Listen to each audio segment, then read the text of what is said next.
Today, almost anything with an on-off switch, except for the most simple lights, have at least one and often dozens, or in some cases hundreds of semiconductors inside.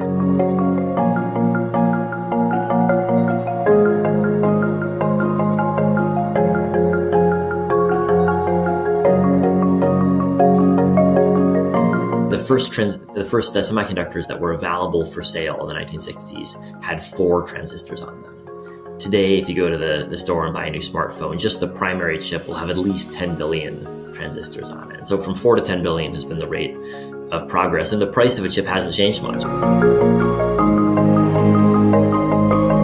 your refrigerator, your microwave, your coffee maker, they all have chips in them too. Sometimes quite simple chips, but often increasingly sophisticated chips. And if you take a new car, for example, that car will on average have 1,000 semiconductors inside.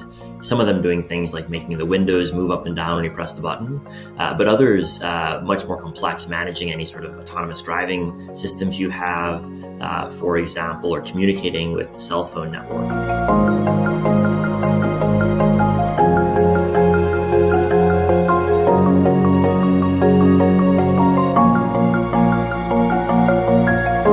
Semiconductors are one of the most widely traded goods internationally, and that's especially true when you think not only about chips themselves, but about the devices they make possible: phones, PCs, servers.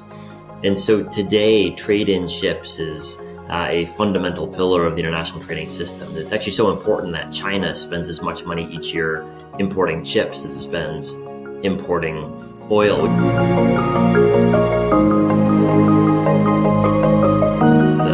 Auto industry is the best example of an industry that across the world faced a deficit of chips that they needed during the pandemic. And in the US, Japan, and Europe, auto firms had to let cars sit unfinished because they couldn't acquire just often a handful of semiconductors that they needed for critical features. And the global auto industry was estimated to have lost several $100 billion in lost sales because of shortages of semiconductors.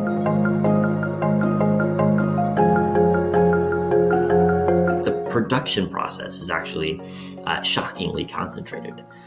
For many types of advanced chip-making equipment or software or manufacturing processes, there's just a couple of companies in the world capable of undertaking the type of production that you need. And for many critical components, there's actually just one company that has the know-how to do cutting-edge production. So you've got a global market, but you've got highly concentrated production.